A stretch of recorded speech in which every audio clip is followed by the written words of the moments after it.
नमस्कार, मैं रवीश कुमार। सरकार ने कॉकरोच जनता पार्टी की वेबसाइट बंद कर दी है। ट्विटर अकाउंट पहले ही बंद हो गया था और ट्विटर पर बैकअप अकाउंट भी।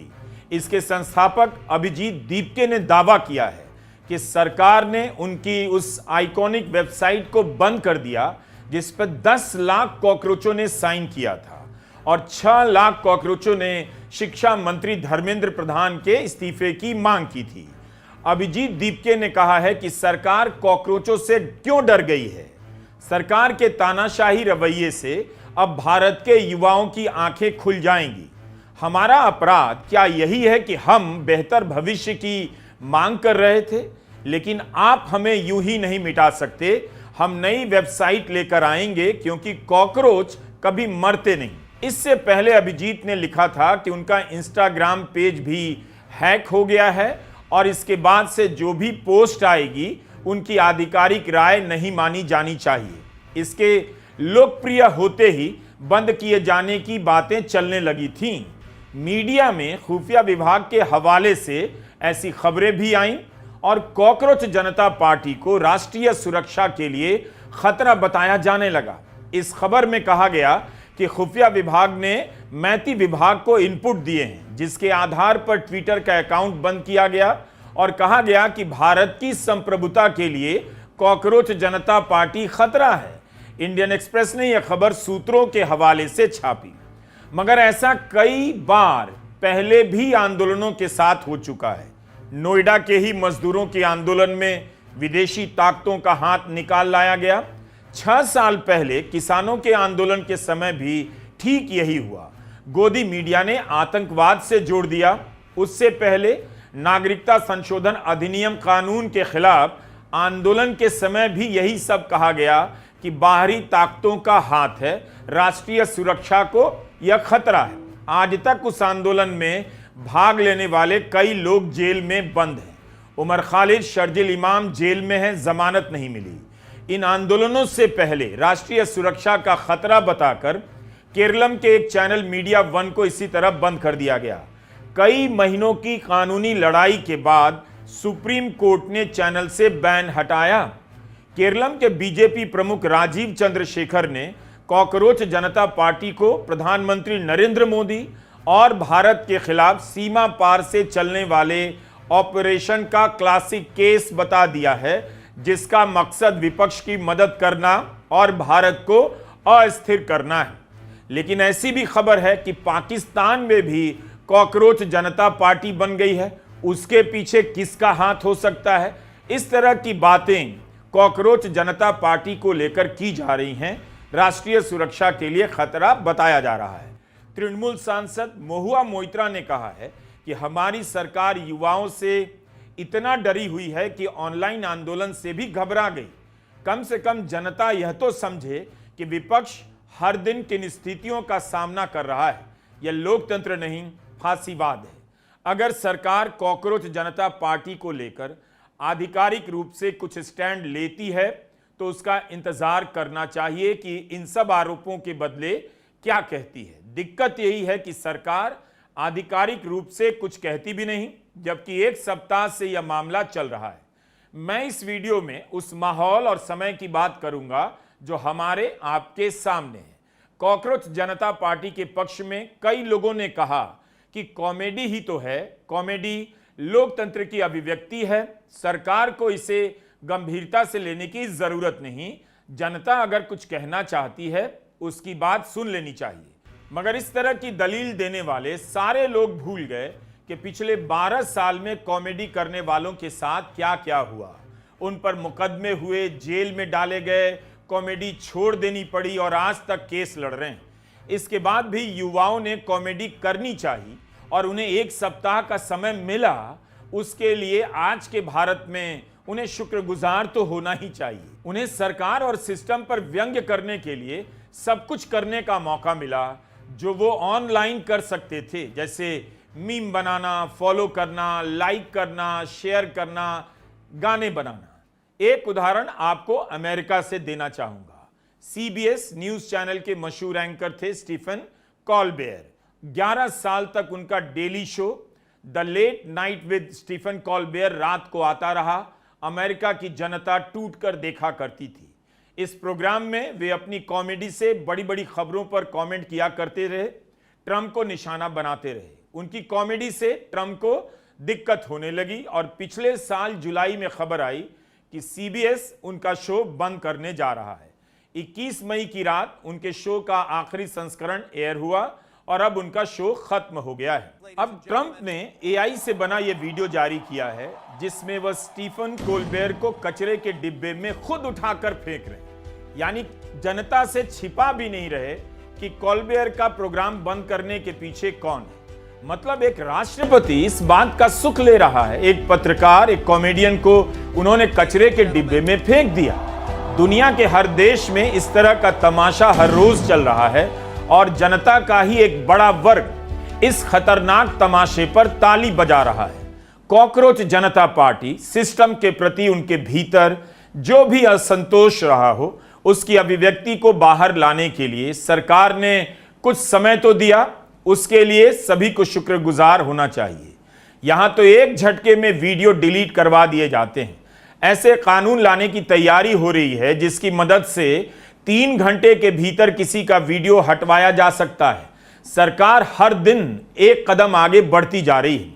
उस पर अब इस बात का असर नहीं पड़ता कि कॉकरोच जनता पार्टी को लेकर रॉयटर्स, ब्लूमबर्ग, बीबीसी, गार्डियन, अल जजीरा जैसे इंटरनेशनल मीडिया में क्या छप रहा है। सरकार अब इन बातों का लोड नहीं लेती कि इंस्टाग्राम पर कॉकरोच जनता पार्टी के 2 करोड़ फॉलोअर हो गए और बीबीसी कवर करने लगा है। गोदी मीडिया के देश में इंटरनेशनल मीडिया कोई फैक्टर नहीं है। जिस तरह से सारे भारत के सामने पश्चिम बंगाल के 27 लाख लोगों के वोट का अधिकार छीन लिया गया और उसका समाज पर कोई असर नहीं पड़ा, उसी तरह सरकार चाहेगी तो पेज बंद करने का औपचारिक ऐलान भी कर देगी और दिखा देगी कि जनता पर इसका कोई असर नहीं पड़ा, वह चुप रह गई। लोकतंत्र के साथ किए गए तमाम खिलवाड़ों में शामिल जनता के पास चुप रहना ही अब आसान रास्ता है जिसकी उसे आदत पड़ चुकी है। कॉकरोच जनता पार्टी के चलते एक सप्ताह तक महंगाई, पेट्रोल के दाम वगैरह की चर्चा पीछे चली गई। सोना चांदी के दुकानदारों की क्या हालत है, इसमें काम करने वाले कारीगरों पर क्या बीत रही है, इस तरह की रिपोर्ट आ ही रही थी कि बंद हो गई। अब कॉकरोच जनता पार्टी का पेज भी बंद हो गया। अब इससे फुर्सत पाकर युवाओं को अपने घर में इसके कारणों की तलाश करनी चाहिए। माँ बाप से, रिश्तेदारों से पूछना चाहिए कि व्हाट्सएप ग्रुप में वे किस तरह की बातें करते रहे हैं। नफरती पोस्ट और झूठे प्रोपेगेंडा को लेकर बात करनी चाहिए। इतने में ही बिना घर से निकले उन्हें देश समझ आ जाएगा। मैंने कॉकरोच जनता पार्टी के सारे गाने तो नहीं सुने, ना ही सभी रील देखे, पर दर्जन भर तो देखे ही। जितना भी देखा उनकी भाषा लोकतांत्रिक दायरे में ही लगी। उन्हें गाली गलौज का इस्तेमाल करते नहीं देखा। अगर उनकी अभिव्यक्ति को कुछ लोगों ने कॉमेडी के दायरे में देखने की कोशिश की है तो यह भी देखना चाहिए कि उनकी कॉमेडी में गाली नहीं थी। वैसे इसे लेकर मेरा कोई नैतिक स्टैंड नहीं है, बस यही मानना है कि लोकतंत्र में भाषा में मर्यादा का होना बहुत जरूरी है। गालियां किसी भी भाषा में कंकड़ पत्थर की तरह हैं। जब आप भाषा में हारने लगते हैं तब आप समाज और देश भी हार जाते हैं। जब आपके पास तर्क है, तथ्य है, तो गाली क्यों देंगे? फिर भी गालियां आज की पीढ़ी ने पैदा नहीं की, लेकिन मेरा यह भी मानना है कि सत्ता जिस तरह के दमन कर सकती है, करती है, वो गालियों से भी बड़ा अपराध है। कोई इस वजह से अच्छा नहीं हो जाता कि गाली नहीं देता। बहुत से ऐसे लोग हैं जो गालियां नहीं देते, काफी अच्छी भाषा बोलते हैं, उनका ग्रामर एकदम ठीक है, मगर सिस्टम को भीतर से खोखला कर देते हैं, पेपर लीक कर देते हैं, इंसाफ का गला घोंट देते हैं, हजारों करोड़ गबन कर जाते हैं। गालियों से पहले सिस्टम के दमन और गबन पर नजर पड़नी चाहिए। अब यह किस्सा सुनिए। चीफ जस्टिस के जिस कमेंट को लेकर कॉकरोच जनता पार्टी का उदय हुआ, उससे तो उन्होंने इनकार कर दिया, लेकिन उसी खबर में चीफ जस्टिस का यह भी बयान छपा था कि दिल्ली में वकीलों की डिग्री की सीबीआई जांच होनी चाहिए। बड़ी संख्या में वकीलों की डिग्री फेक है। अब बार काउंसिल ऑफ इंडिया ने कह दिया है कि 30 से 40% वकीलों की डिग्री फेक है। यह किस तरह का देश है?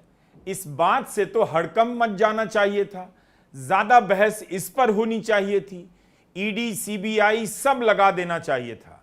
लेकिन चीफ जस्टिस के बयान के बाद भी सिस्टम ने क्या एक्शन लिया? यह कितनी बड़ी कॉमेडी है। फेक डिग्री लेकर वकील कोर्ट में घूम रहे हैं।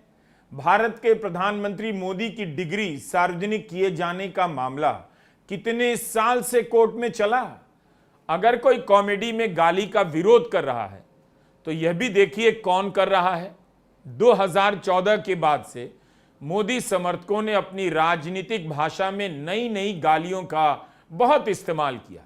इसे केवल आईटी सेल की फैक्ट्री में नहीं गढ़ा गया, बल्कि जनता ने भी अपनी तरफ से बहुत सारी गालियां गढ़ी और उनका इस्तेमाल किया।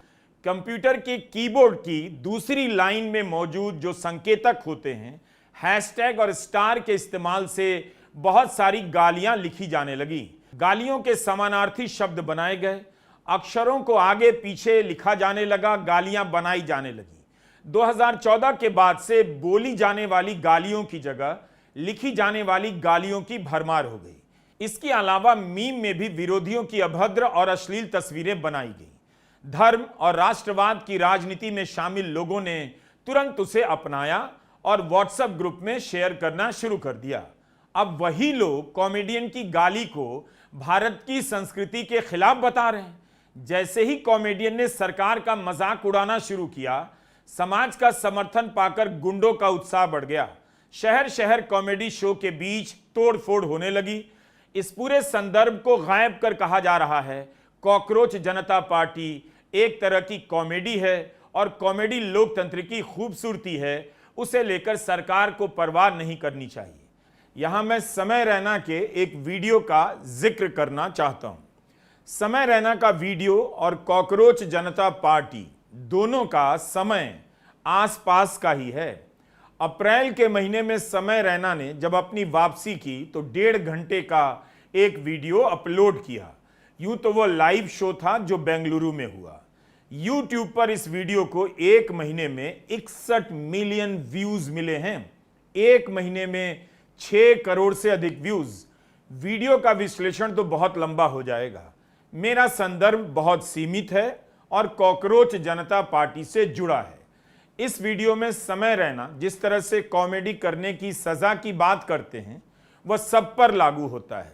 उन सभी पर जो सोचते हैं कि उनके साथ ऐसा कभी नहीं होगा। समय रैना कहते हैं कि जब तक दूसरे कॉमेडियन पर हमले हो रहे थे उन्हें कुछ नहीं हो रहा था। उन्हें लगा कि अगर कोई विवाद हुआ भी तो सामना कर लेंगे। लेकिन यह भ्रम तभी तक बना रहा जब तक उनका सामना राइट विंग से नहीं हुआ। जैसे ही राइट विंग से सामना हुआ वे भी निशाने पर आ गए। वो कहते हैं कि मजाक खराब हो तो ऑडियंस अपने आप कॉमेडियन को रिजेक्ट कर देती है, लेकिन ऐसा नहीं होता कि खराब जोक मारा और मिलिट्री घर पर आ गई, टैंकर आ रहे हैं, ऊपर प्राइवेट जेट उड़ रहे हैं, मिसाइलें उड़ रही हैं। समय रैना के वीडियो पर और भी बातें हो सकती हैं, लेकिन सरकार से लड़ने में उनके और कुणाल कामरा की अप्रोच पर भी बहस चली है। कुणाल ने अंत तक किसी के सामने झुकने से इनकार कर दिया। समय रैना के वीडियो को 6 करोड़ से अधिक व्यूज हैं। 2 करोड़ इंस्टाग्राम पर कॉकरोच जनता पार्टी के फॉलोअर हुए। इतना हंगामा मचा।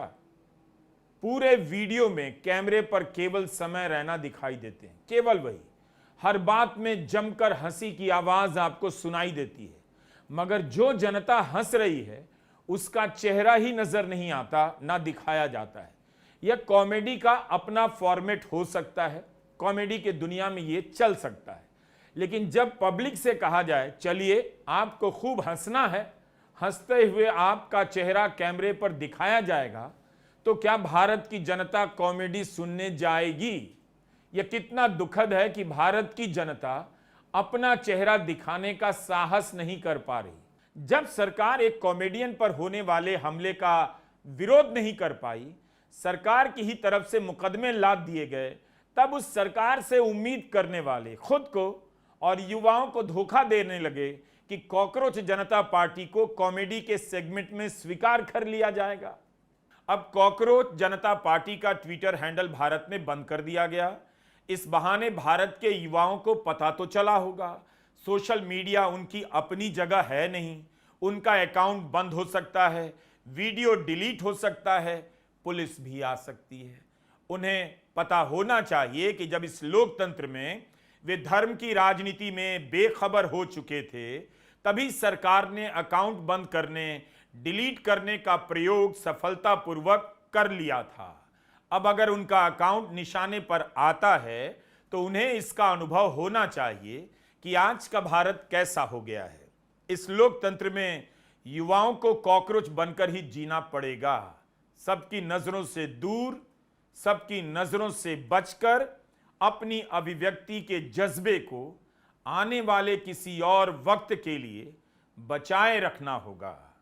यह मेरे ही वीडियो की आखिरी पंक्ति है। कॉमेडियन और कॉमेडी पर हमला केवल गाली के कारण नहीं होता है, बल्कि गाली के बहाने उसके इस कंटेंट पर हमला होता है जो सरकार को पसंद नहीं। जो तुमको है पसंद वही बात करेंगे, तुम दिन को अगर रात कहो रात कहेंगे। यह समझना चाहिए कि लोकतंत्र में किसी भी सरकार का विरोध होता है कि आप किसी ऐसे कॉमेडियन की कल्पना कर सकते हैं जो सरकार की तारीफ करे और आपको हंसा दे और विपक्ष को गालियां दे और लोकप्रिय भी हो जाए। 2014 में ऐसा कॉमेडियन हो भी सकता था जब विपक्ष को गाली देने पर मिडिल क्लास तालियां बजाता था। इसीलिए किसी को तो पता है कि कॉमेडी का मुकाबला वह कॉमेडी से नहीं कर सकता है, अपना कॉमेडियन अब पैदा नहीं कर सकता है। इसलिए जो कॉमेडी कर रहे हैं उन्हें खत्म किया जाए। कई लोगों ने कॉमेडी छोड़ दी। कुणाल कामरा के साथ क्या क्या किया गया आप सभी ने देखा। बहुत बधाई इसके लिए भी कि आप सभी ने चुपचाप देखा। कॉकरोच जनता पार्टी पर हमला होना ही था, उसे राष्ट्रीय सुरक्षा के लिए खतरा बताकर भय से जोड़ना था ताकि युवाओं के हाथ पांव थरथराने लगे, उन्हें उमर खालिद की हालत नजर आने लगे कि कहीं उनके ऊपर भी यूएपीए ना लग जाए तो मम्मी डैडी क्या कहेंगे। माँ बाप भी फंस गए। भीड़ में शामिल होकर 2-4 पत्रकारों और आवाज उठाने वाले साहित्यकारों और नागरिकों को डरा तो रहे थे, अब अपने बच्चों को बचाने की अपील किससे करेंगे। यह लड़ाई देश की नहीं है, देश से पहले घर की है। कॉकरोच जनता पार्टी के सदस्यों को ऑफलाइन होकर घर में संवाद करना चाहिए। उनके माँ बाप ही आज के दौर में कुछ भी कहने और बोलने को खतरनाक बनाने वाली भीड़ में शामिल रहे हैं। कॉकरोच जनता पार्टी की लोकप्रियता के साथ यह चर्चा भी गोदी मीडिया ने चला दी कि कहीं नेपाल जैसा तो नहीं होगा। तुरंत आजकल ऐसे प्रदर्शनों को नेपाल से जोड़ दिया जाता है। किसी भी आंदोलन को नेपाल के विद्रोह से जोड़ने का मतलब क्या है? गोदी मीडिया के संपादक इतनी जल्दी में क्यों हैं? क्योंकि नेपाल के विद्रोह से जोड़ते ही सरकार के दमन का रास्ता साफ हो जाता है। दरअसल इस दौर में कॉमेडी ही एकमात्र बचा हुआ विकल्प है और कॉमेडी करना खतरनाक है। मीडिया का विशाल नेटवर्क गोदी मीडिया में बदल चुका है। यूट्यूब में पत्रकारों पर भी नकेल कसने की तैयारी पूरी हो चुकी है। आईटी नियमों के सहारे अब यूट्यूब पर 2-4 पत्रकारों को चुप करा ही दिया जाएगा। बच गई थी कॉमेडी जिसके वीडियो यहां वहां से आ जाते थे और हमारे आज के समय पर उनकी बातें वायरल हो जाया करती थी। भारत का लोकतंत्र चुप्पी का लोकतंत्र बन गया है। इस वक्त आपको पता ही नहीं चलेगा पेट्रोल, डीजल और सीएनजी के दाम बढ़ने से जनता कितनी तकलीफ में है। आज भी पेट्रोल, डीजल और सीएनजी के दाम बढ़े हैं। मीडिया में दाम बढ़ने की खबर को इस तरह पेश किया जाता है जैसे आसमान से बिजली गिर गई, मगर समाज के भीतर पहुंचकर वह खबर कहीं खो जाती है। उत्तर प्रदेश में हिंदी अखबारों के मुताबिक बिजली का भयंकर संकट है। जगह जगह लोग रात रात जाग रहे हैं और इस संकट का सामना शांतिपूर्वक और सफलतापूर्वक कर रहे हैं। अखबारों की खबरों से लग रहा है कि जनता को रात भर जागने का सुनहरा अवसर प्राप्त हुआ है और वह स्वागत कर रही है। बीजेपी के ही एक विधायक डॉक्टर राजेश्वर सिंह ने ऊर्जा मंत्री को पत्र लिख दिया है कि हर साल गर्मियों में बिजली की ऐसी हालत क्यों हो जाती है। तो यह मामला इस साल का नहीं, हर साल का है। इस पत्र से पता चलता है कि बिजली कटौती का स्वागत करने की आदत जनता की अब पुरानी हो चुकी है। जिस देश में संकटों को गले लगाने की आदत बन गई हो, उस देश में कॉकरोच कहे जाने और नीट पेपर चोरी से आहत युवाओं से लगता है गलती हो गई कि उन्होंने ऑनलाइन पार्टी बना ली। कॉकरोच जनता पार्टी को युवाओं के असंतोष से जोड़ा जा रहा है, लेकिन आप यह भी देखिए कि सरकार उसी वक्त में युवाओं तक कैसे पहुंच रही है। बिहार की सरकार ने कहा है कि 21 जून को जब नीट यूजी की परीक्षा होगी, छात्रों को सरकार सत्तू पिलाएगी। काम था पेपर को चोरों से बचाना, वो तो हुआ नहीं। अब सत्तू या फ्री बस के सहारे युवाओं में छवि बनाई जा रही है। 21 जून को योग दिवस है, इतनी गर्मी में दोपहर 2 बजे से परीक्षा क्यों है, सुबह 9 बजे से क्यों नहीं है?